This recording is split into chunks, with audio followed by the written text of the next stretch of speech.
So for me, once you find the element of wellness that works for you, it should become your little harmony place that you go to. And I guess my personal view would be that if it doesn't feel like that little bit of harmony for you, then maybe that's not the right wellness practice for you. Life today is chaotic, unpredictable, and constantly shifting. But within the chaos lies opportunity, and we're here to seize it. This is Generation Uncharted. Camilla Sheeley, thank you so much for joining me on Generation Uncharted. How are you? I'm really well, thank you. It's great to be here. Well, I really wanted to talk to you because I feel like in an ever overstimulated world, actually focusing on wellness, which I think for some people, especially maybe men, feels like something you shouldn't do, would be really useful. So I just wanted to kind of start out by asking you, what do you think a lot of people are getting wrong in modern society when it comes to wellness? Well, first of all, I have to tell you, today is a really special day for everyone to celebrate wellness. It is Lionsgate today. So that is the full-on energy day. So if anyone needs some stimulation to kind of embrace their wellness, today is the day to do it. Lionsgate is really special for kind of embracing all your energy, manifestation, opportunity, abundance. So today is the good day to kickstart because I think lots of people just get really, really busy. Everyone's they're multitasking between work and home life. Lots of people seem to have side hustles as well, which is great. But again, that's maybe taken away from your time to invest in yourself, in your mental health, your mindfulness, and ultimately your well-being. Well, I think it's quite interesting, isn't it? Because I've been watching more and more videos and listening to podcasts about we as a generation are having to learn how to rest. That, sometimes we think, oh, well, I'm going to have a rest. I'm going to sit down in front of a TV and scroll on my phone at the same time. It's like, no, that's still activating your brain. And it's so interesting now that I do actually see a lot more men, a lot more of the wellness influencers saying we need to take intentional rest. The world is overstimulating. So what have you found that are some of the challenges with sort of the modern world? So I think when lots of people come for various retreats and kind of clinics and sessions, yes, it's having an overactive mind and they're struggling with sleep. And often that is exactly as you say. So they're overstimulated and they're actually not teaching their brain. So we often have to teach our brain like a muscle, right? So when you contract your muscle, when you're thinking, you're like family, job, ideas, kind of all this stuff, your brain is like in contraction, like the muscle is working, okay? And what happens is if you don't actually schedule in your breaks or you don't take time for mindfulness or doing kind of like holistic practices, whatever you find out that you like, if you don't schedule that time in, what happens is your brain is in constant spasm, like inflammation. You have to take the time to then rest, allow the muscle, the brain to stretch out, relax, breathe. And then actually, like when you grow any muscle at the gym, then when you recontract it again, it becomes stronger. Because if you're constantly, imagine walking around the whole time with your muscles all tight. Right? Imagine that's what you do to your brain when you don't take any rest. You can start getting pins and needles, you start getting spasm, the blood doesn't flow. So when we relax, when we rest, we actually means that we focus on our breathing. So when I do lots of breath work, actually it's something that I find men find that it's acceptable. They're allowed to go and do breath work. For some reason, it seems to have more of a masculine vibe. So I'm like, amazing, come and do some breath work. Let that be your portal to wellness. So when you relax, when you calm down, it allows yourself to actually start to consciously breathe better. Because I think this kind of the scientific statistic is that around 80% of us are in a deoxygenated state 80% of the time. Wow. Because no one teaches us how to breathe, right? No one teaches us. No one says like you must schedule in rest time. Yeah. And you must remember to breathe. We just all take it for granted that we're these expert breathers, but no one's ever taught us how to do it.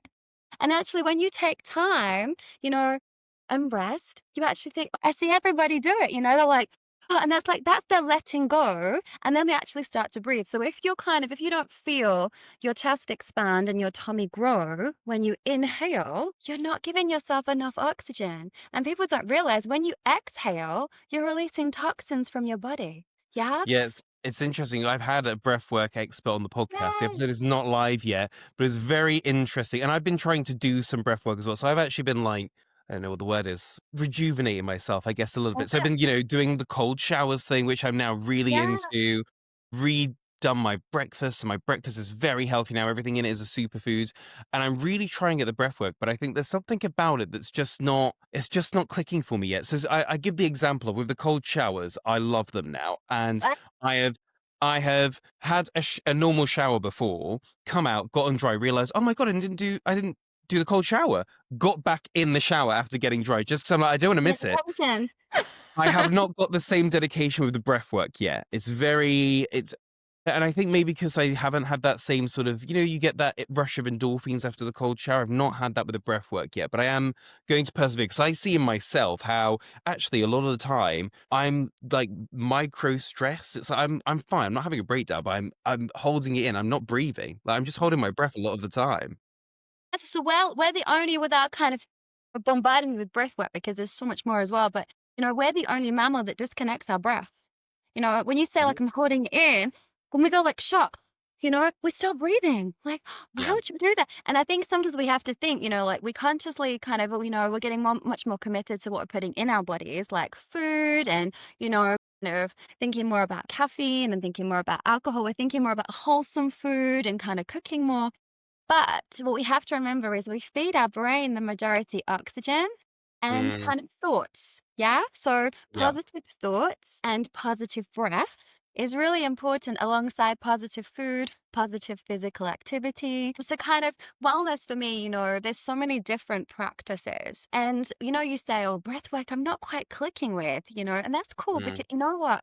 Sometimes like you do find other practices that you kind of, oh, do you know what? This one's for me. And I yeah. love that. So when I run the retreat days, particularly the male retreat days, which kind of you've mentioned, and at first I was like, oh gosh, I'm a woman. How's it gonna work for them? I think kind of I've been taking on the role a bit like, an auntie or a sister or a mom kind of, and we've been bringing the men in. We've been trying to make it like a bit more of a masculine energy for them to then, to give the secrets away, but you kind of bring them in through masculine kind of activities, Mm. strength training, whiskey tasting. So we do all of that cool stuff, but then Ah, we kind of we start to bring out the feminine energy as well, kind of towards the end. So when we say we're doing strength and fitness training, I will also build in quite a lot of yoga for them as well. And that's the sort of the way to bring them in. So it's really lovely, I think, if you have tasters, like you talk about the cold showers. Last week I was super blessed. I went to a retreat at Glass House. I'm writing an article for them. And I did cryotherapy. And I also did the cold tub as well, after some breathwork and meditation. So it's really great. There's so much now out there that you can keep kind of just testing things. Like I host lots of sound baths, and people are like, oh, so mindfulness involves me just laying down, getting snuggled, and just listening to some music, and I'm actually benefiting my mind and my body. And I'm like, yeah. So try the different wellness practices, whether it be meditation, whether it be sound bath, whether it be yoga, breath work. There's so much out there. Your cold showers, which clearly are giving mm, you a vibe. Like find out kind of test them out and then find out what one works for you. And then look at how you can kind of make that part of your monthly routine, because you're mentioning you can't quite get it into your kind of your routine because the brain yeah. loves forming routines. Yeah, habit forming is our brain. Like that's how human brains work. We always want to form habits. Hopefully good ones. That's the problem. Often like these naughty negative ones sneak in. So kind of, yeah, form that habit for wellness, find that practice that works for you and then commit to it once a month at least, ideally more. I love that. But on that, so the flip of that, so I'm going to put this to you, is wellness for some people, especially men, and maybe men like me, is it becoming just another thing that we need to achieve? Another thing we have to tick off our list? Because I have my sort of wellness. This is like, right, do you cold shower? Eat this, right? Do you breath work? It's like, it's then I'm just sort of optimizing it into another thing to achieve in the day, which I don't know is sort of the spirit in which wellness is meant. So for me, once you find the kind of the element of wellness that works for you, it Mm, should become your little harmony place that you go to. And I guess my personal view would be that if it doesn't feel like that little bit of harmony for you, then maybe that's not the right wellness practice for you. Kind of it shouldn't feel like I have to schedule this in. It should be like, I can't wait to go and do this. Or I know that afterwards I feel so much better for it. So, I have lots of people come to yoga in the evenings and they come to work like after work. Guys as well. I've got quite a few men coming along.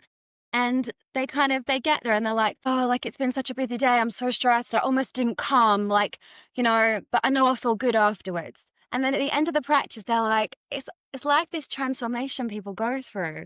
I see their whole body, I can read energy auras, right? Their energy aura, their body, the length of their breath, their whole being transforms during the session.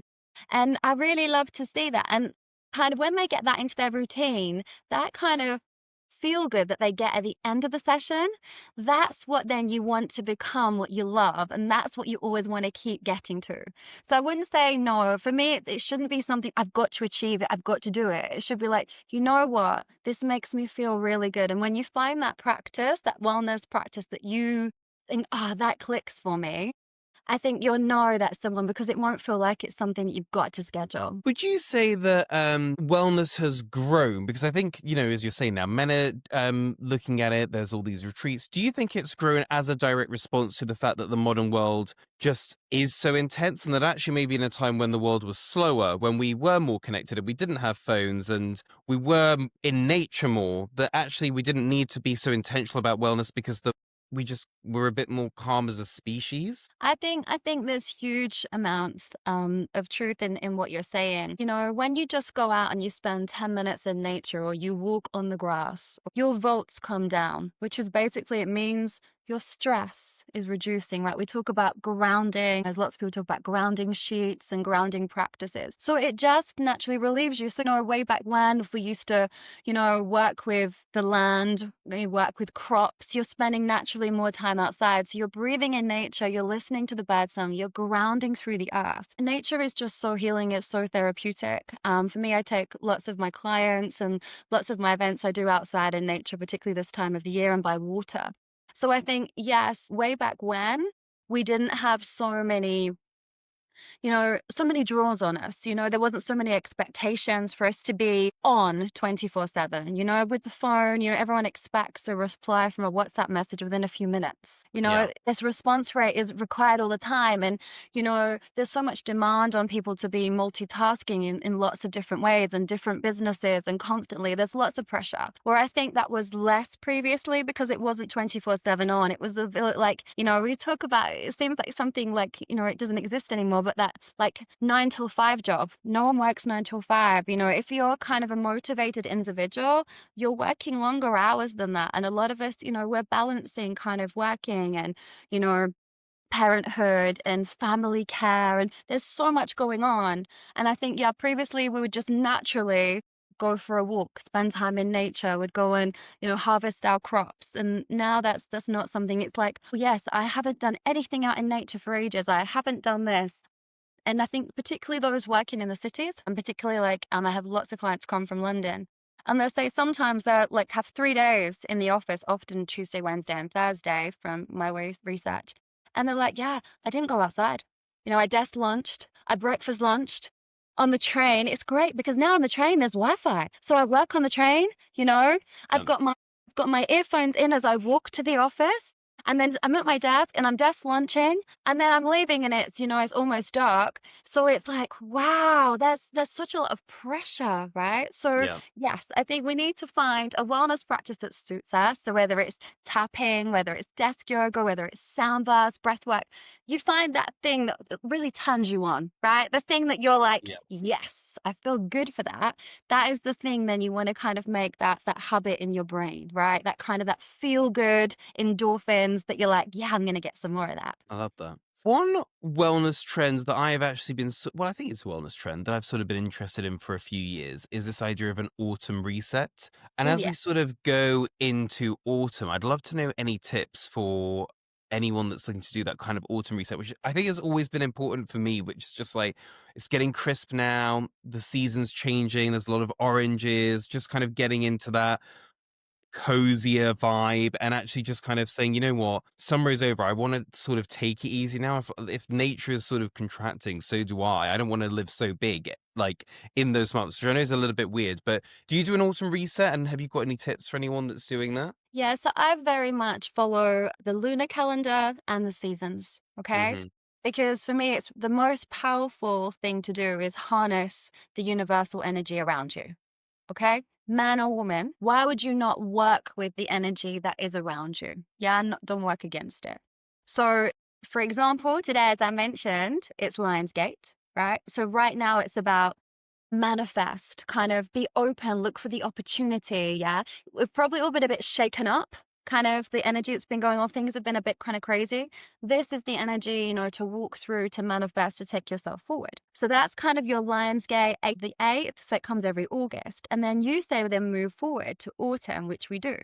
So then how does that shift? So I love autumn. So I do lots of meditation and guided meditation around the autumn time. So what autumn represents for me is very much that, so the leaves fall from the trees. Okay. So everything you've worked for, you've brought to fruition during summer. Okay. Kind of all the fruits of your labor are there. The opportunities, kind of what you've been working towards is there. Yeah, you've reached the peak of a lot of it. And then we all know there's kind of this cycle. You need to grow again. You need to relaunch if you're kind of a brand, or, you need to come up with a new innovative idea or a new kind of platform. So how does that work in autumn? So all those then kind of all the beautiful stuff that you've brought to fruition, those leaves kind of come down from the trees. And it's a time. So if you look to nature, what does nature do? So it replenishes, it goes back to ground, yeah, to redraw its energy up again. Yeah. So this is the reset you're talking about. So when autumn comes, this fall, this release, this kind of gratitude for everything that I brought to fruition in summer, big or small, whatever you have achieved, whatever you've launched, whatever you're proud of, you'll be like, yes, I'm going to show gratitude for that. And now I'm going to go back to my roots. I'm going to go back to where kind of I set out from. What is my platform? Kind of, what does my brand stand for? Who am I as a person? Now, I would have grown over summer. I've seen a lot. I've experienced enough from the fruits of my labor. Now I'm going to have a bit of a reset. So this time is very much like go back to ground. Think of the tree. The leaves are fallen. Okay. Now I'm going to kind of regrow my roots. So I'm going to invest in myself. I'm going to commit now to time for me to replenish, because summertime, where often, we have to take advantage of everything, right? So this now autumn is like, what, I'm going to replenish me. I'm going to invest in some more wellness. I'm going to have a look at myself. I'm going to have a look at my business, and I'm going to start now to rethink about reset where I want to kind of grow my roots to now. And that for me is a really great place. If someone were listening to this and saying, "Oh my God, I thought sitting with my phone and scrolling was relaxing, and that was me and my wellness, and I love looking at like beauty influencers or whatever it is on Instagram," what would you say are some healthy sort of energy giving activities every day that people could do for sort of 10-15 minutes to just give them that boost of wellness, something that would fit into people's schedule? Yeah, so like a little 10-minute nuggets, I call them. I call them Yeah. actually glow moments, right? So for me, 10 minutes of desk yoga. Okay, stretch out your body. Okay, even at your desk. Okay, you haven't got a lot of space. We don't often realize that, this is where we breathe. This is our breathing apparatus. And we're sat at desks all the time, or we're sat at cars. So just have a stretch out, right? 10 minutes. I have loads online. And just 10-minute little nuggets of desk yoga. Or just take 10 minutes out to journal. How are you feeling? Check in with yourself. And you know what? Do it with a pen and paper. It's quite therapeutic. I'll take a pen to paper, just 10 minutes. Just, a lot of my clients, I'll give them kind of a little little template. Ask yourself these questions. Journaling is really lovely. The easy one, right? Everyone always says it. Take a nice glass of water and go for a walk in nature. Yeah. Even if it's a bit busy, just kind of have a nice drink of water, hydrate yourself, and go out in nature. Have a change of scene. Even if you're not amongst trees and flora and fauna, just have a change of scene. Just allow the energy to shift. Because what happens when we get a bit set in a space, we've all felt it, I need a holiday, people say, right? It's because the energy around them is stagnated. And it can happen around your desk. It can happen wherever you are in your home. You're like, I need to redecorate. I need something fresh. Yeah. We hear it from people. It's because they feel that the energy is stagnating around them. So you just need 10 minutes, just shift it up, right? So have a stretch out for 10 minutes. Listen to some medication for 10 minutes.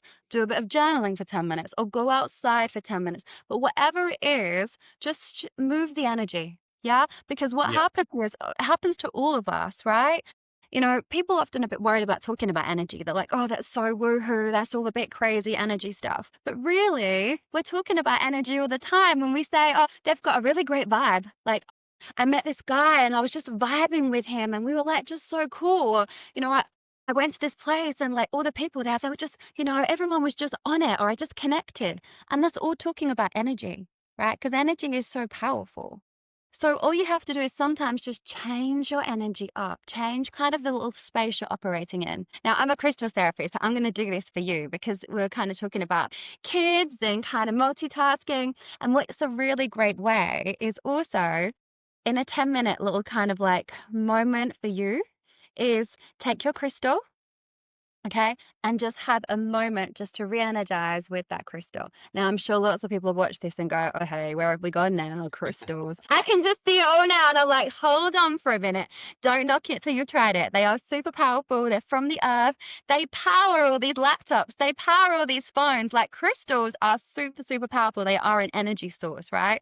So we can power ourselves up using them. So kind of, again, find out what works for you, whether it's journaling, desk yoga, some meditation, which you can just listen to, go for a walk, or power up with your crystal. All of those things for me, you can do in a 10-minute nugget. So you've scooped me because one of my questions actually was about crystals. So, Really? I'm impressed. because that many people can't be like, oh, it works. Clearly that there must be something to it. So if there is a skeptic watching this, what kind of crystal would you recommend they get, and what benefits they're going to get from it? What have they got to do? And is it true you've got to clean your crystals because and recharge them in sun? Like what's the whole deal? You've been doing your research. I love it. Yes, crystals are like all of us, right? We all need a little bit of a recharge every now and again. Right. And I have lots of people that are like, oh, my crystal, it's not working anymore. When you first gave it to me, it was amazing. And I'm like, where are you keeping her? Oh, well, I've got it in my drawer. And I'm like, how would you feel being locked in a cold, dark, dusty drawer? Would you feel good? No, you do have to re-energize them. So not necessarily clean them, but yeah, re-energize them. So when you get a crystal, if you're lucky enough to be gifted one, or often you just come across them, if they're meant to be in your life, yes, you do have to cleanse them first. So you can do that under running water. So super easy. There's no kind of like rocket science involved. Running water is amazing. You can do it with smoke. You can do it through burying them as well. There's lots of different ways, but running water is often really, really simple. And how do you find the crystal that's right for you?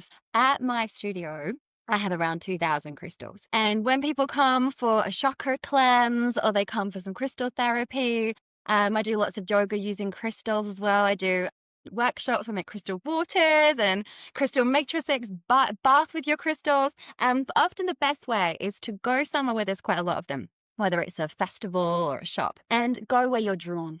Yeah, go where what crystal you're drawn to. And I promise you, I've done this with so many people, and they look at me like I'm mad. Just go where you're drawn, and that will be the crystal that you need. And it is always the case. Now, if you don't have the ability to do that, then you can always you can talk to someone like me. You can look up online if you're like, do you know what? I'm really struggling with sleep. Okay, that's a big one that I get from lots of people. I can't sleep. I'm always thinking about stuff. I get anxious. The kids are waking me up. I can't sleep. It's always interrupted. I get nightmares. So a great crystal for that would be something like amethyst. So it's a lovely purple one. It's really quite easy to get hold of. So when you get it, that beautiful amethyst, which is going to really help your sleep. So it provides this sort of like lovely protective bubble around you, amethyst. All the crystals work in different ways. They all have different characteristics, and they're all from different places. Amethyst, she kind of creates this bubble of protection around you. So the nightmares, the interruptions, they can't get in. And amethyst likes to be kept by the bed. So crystals like to be kept in different places. Some want to be on your desk at work. Some are really good to be in your relaxation, so like your living room space. Some you might have in your car, so that you can have them in different ways. I have a couple of ladies, we keep a few in the fridge because they are working on their self-discipline around their positive food habits. So keep your crystals in different places. For you, I'm going to send you a crystal. Oh. I mean that. Yeah, I'm going to do it. So find which crystal works for you. So you can kind of just look it up, write in kind of what you're looking for in life, what you want to grow more in yourself, whether it's, creativity and motivation. You might pick citrine, which I'm wearing right here, right on Q. So you can find which crystal works for you. If you're kind of looking for something to bring a bit more, confidence in presenting, for example, in your communication, that's all around your throat chakra, which would be like a blue crystal. So like maybe a lapis lazuli, for example. So yes, you can kind of find out what you want. Either kind of go to a crystals therapist, go to a festival, there's always lots of crystals there, and just pick what you fancy. It's generally what you need. Or kind of have a little research, kind of be like, okay, I need something for anxiety, I need something for sleep, and see what comes up. Always cleanse it first. And then once you've cleansed it with water or however you want to, sit with it, kind of infuse it with your purpose, connect with it. I'm seeing the faces right now, right? But I promise you, it really is so powerful. Yeah, would change the world. Don't knock Change it till you've tried it. Give it a go. exactly. Um, Right? Speaking of things to give a go, Yes. wellness retreats. Oh, yes. Now, I guess so I'm someone that's realizing, you know what, you've got a lot of I ChatGPT'd it.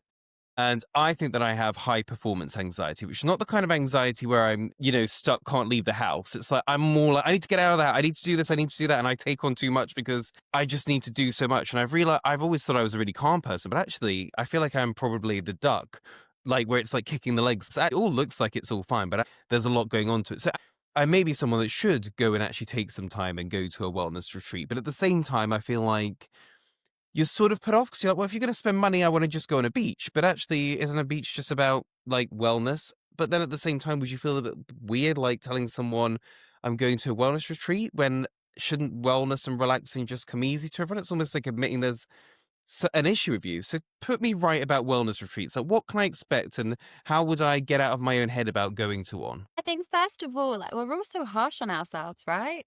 We're all Yeah. judging ourselves all the time, and it's just like, stop. Remember how amazing you are, right? I've only spoken to you briefly, but I can already see how hard you work and how you're juggling, right? So all of us, like, just be kind to ourselves. That's number one. Stop judging, stop competing all the time, which is social media is amazing, but it does often make us feel like we need to compete, like we're not good enough, like we need to do more. And show gratitude to yourself. Be like, you know what? I'm achieving lots, whether it's big or small. Like, I'm doing a really great job, particularly if you're like keeping a human alive or keeping a fur baby alive. Like, that's mega. So, yes, there are loads of wellness retreats out there. Like, it's been an explosion. It's one of so wellness is, as you probably know, like, it's one of the biggest growth industries. It's really, really popular. And obviously, we do all need it in various forms. No, there should not be any stigma attached with going to a wellness retreat because you know what? At the end of the day, you are connecting and learning more about yourself and how to be a better, happier version of you. And for me, how could you ever put any limit on doing that when you're trying to invest in being the better, happier version of yourself and learning about yourself, connecting with yourself? Because you know what? That in turn is going to make you achieve more, right? Because you're happier. And when we're happier, scientifically, like we know, right, we vibrate more highly. So we're all made of atoms, yeah? And if you're vibrating more highly, you're more positive, you're healthier, you've got more energy, so you can do more stuff, right? Yeah. So again, like going to a wellness retreat, you're investing in yourself. Yes, in the short term, you're maybe relaxing and resting. Also, in the intermediate term, you're learning more about yourself and you're connecting. In the long term, you're going to become a better version. You're going to be actually achieving more because you've learned more about yourself, how you can be a happier, healthy, more efficient individual, right? And who wouldn't want to do that? And there's so many different wellness retreats available. So there's obviously been yoga ones for ages, but there's lots of people like, I don't want to do yoga. I'm not flexible. That's the line I get all the time, particularly from the guys, right? I'm not flexible, like shock horror. But there's so much more to it than that. So you can kind of have retreats which are there's lots yoga focused. There's growing more out there like a breath work focused. And there's lots of different forms of breath work as well. So if you kind of are looking at breath work retreats, I always say kind of just ask the question, what kind of breath work are we going to be doing? Because there's more harmonious breath work and there's more trauma release breath work. It's kind of my view on it. So kind of find which one works for you. But I think ultimately the key in finding a retreat is know what you are looking for. What are you looking for yourself? And make sure it's being run by an individual or a group of people that you really connect to, yeah, and at a place that you find a healing place. So some people like going to luxury venues. Some people like going to, like they're going to ground and they like to kind of go more like outdoor camping living, yeah, more of like a boho vibe.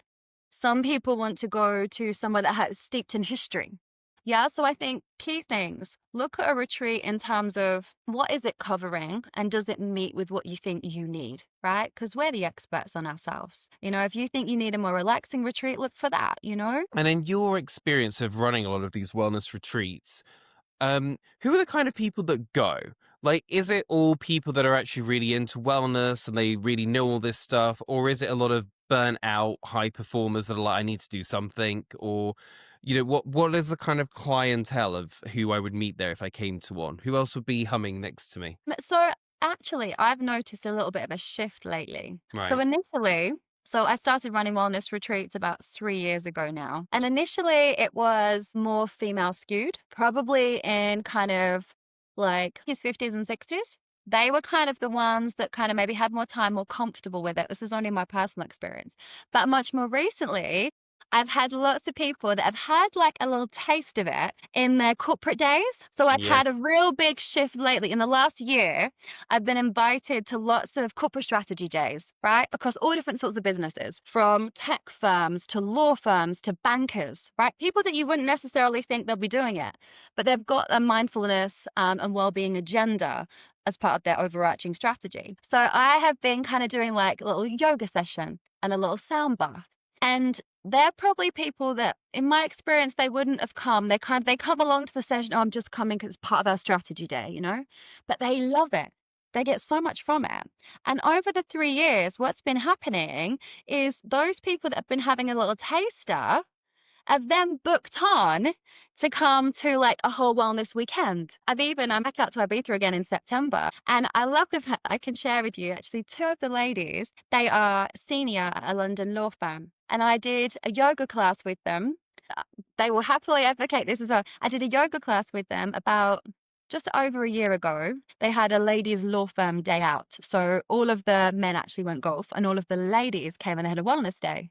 And they're now coming out to Ibiza with me to do a whole wellness week. So I have noticed this shift, and they're two ladies that are in their 20s. And I have the other big shift, which I really, really love, is especially talking to you, men are coming more. So I have like, I think it would have been unheard of 3 years ago for me to say, look, I've sold out a men's retreat. Everyone would be like, are you in Cuckoo Land? Like, really?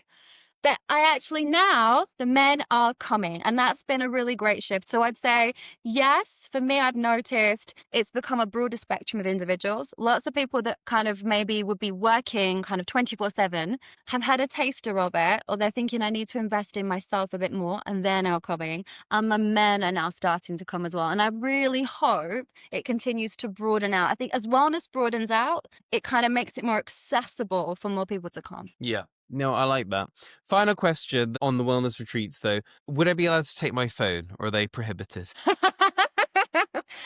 I think there's plenty of wellness retreats out there that say banned. There's like silent retreat, even where you're not allowed to speak for 2 days or 3 days, right? Wow. There's That'll be silent a big retreat. problem for me. Yeah, that would be maybe like a bit of a struggle for some people, but yeah. So there's lots of retreats that kind of ban speaking, phones, ban screens. I was at a retreat a couple of weeks ago, and at nighttime, there's a tannoy that comes in your bedroom, and it says, "Place your screens in the locker." Yeah. So you get requested to place your screens in that locker. On my retreats, I'm a little bit more relaxed. I'm a little bit more of a credit debit kind of girl. Because people often say to me, "Can I have a glass of champagne? Are you going to just make me drink green smoothies? Kind of shock her. Are you going to tell me off if I don't come to 8 a.m. yoga?" And I'm like, whoa, this is all good. No, so my retreats, I'm very much, yes, let's invest in ourselves. Let's do really good, wholesome stuff. Let's feel amazing. Let's connect with ourselves. And if you want to have a glass of champagne, and if you want to you have a little scroll on your phone in your free time, then for me, bit debit, kind of allow yourself to be, and don't abstain, don't starve ourselves in any way. For me, it's about balance, yeah, and have a little bit of things that you like, and yeah, little treats here and there. I mean, I love a bit of dark chocolate, yes Nice. please, with nuts in it, even better. So yeah, I'm not the abstaining kind of person. I'm very much follow the good path. Keep doing all the good things, and if you need to have a little bit of a treat, then let's do it. So for me, it's retreat, right? Okay, Relax and treat yourself. love that. Right, well, let's bring that in with some rapid fire questions. Oh Just gosh, okay. quick answers for these ones. So, Does it what's mean one? absolutely quick? Well, I mean, if you really want to go into it, you can explain, but they're designed to be shorter answers. So, Okay. um, what is one wellness rule you think that we should all ignore? Abstain. Okay. Okay. For me personally, no need to abstain totally. Okay. If you had to choose cold plunge or sauna. Sauna, hot. Okay. Sound baths or woodland walks. Ooh, sound bath. All right. Meditation or journaling. I love both. Journaling, get it out there. All right. I think I know the answer to this now, but do you believe in cheat days? Yeah, have a cheat day. Why not? What's one thing that instantly calms you down? Music, Favorite scent for relaxation? lavender with sunflowers. Amazing. One breathing or yoga move anyone can do outdoors right now if they're stressed. Tree pose, Rikasana. It's beautiful. It grounds you. And also, if you stretch upwards, it's like you're grounding your roots into the earth, but you're reaching up and growing towards the sun. And balance is great for the brain.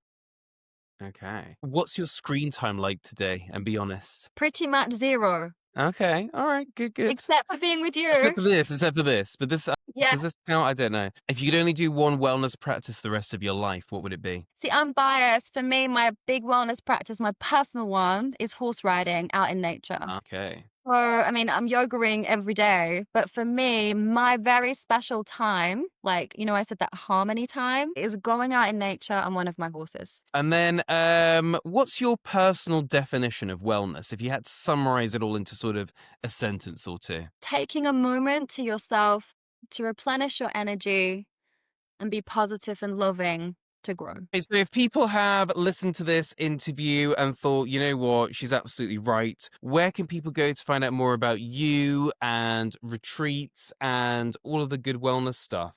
So my website is glowmints.co.uk or glowmints.com. Lots of lovely, exciting nuggets and things on there. I've got meditations on there as well, which are free. So I would love kind of to share those. Also on Instagram, I think most people are on Instagram these days. So I'm glowmonths_wellness_world. So that's kind of where you can find me. I also have a personal Instagram because, I've got a few side hustles as well, which is just Camilla_glowwell. But yeah, so lots of retreats. I'm being out in nature. I've just finished a season at the sunflower fields. I would like you to come there next summer, book in a session with me. Come and do some Okay. breath work in the sunflower fields. It's absolutely amazing. It's fields of gold and magical. So yeah, I'm always kind of traveling around. So I'm out in Ibiza. I work at lots of the Nobu hotels as well. And if anyone wants to come to a gorgeous country luxury manor house and with 110 acres and like the most wholesome nature you can get, it's Downhall Hotel in Hertfordshire. And I absolutely, I've been to so many beautiful places. I've been very, very blessed. And I purposely try to travel around and find spots of good energy. Like they talk about kind of places and you look at the crust of the earth and you understand the energy plate lines. So I do go in search of them, like, Bermuda and Utah and Ibiza, like those kind of real high energy places. Downhall Hotel is really beautiful. So if anyone's looking like to go just to have a little country staycation, it's 35 minutes from central London as well, next door to Stansted Airport. It's a really lovely place for people to go and replenish, and I'm there all the time. Perfect. That one sounds interesting. And especially, I think if I ever did do a wellness retreat, I wouldn't go straight out to Ibiza. It would be somewhere local and just for a Yeah, weekend. Maybe that's it. baby, entry level wellness. That's what I need. That's it. Come for entry level first. Just come. Literally, I would love you to. I'm genuinely Hey, inviting you to come, yeah, and maybe we can do like a follow up from the retreat, and you can do like a how you yes, feeling we could on the do that. retreat, and then afterwards a bit of before and after, because I mentioned like I love seeing that transformation in people, and Yeah. that could be the next follow up, and then you'll come to Nobu Ibiza with me afterwards. I love this.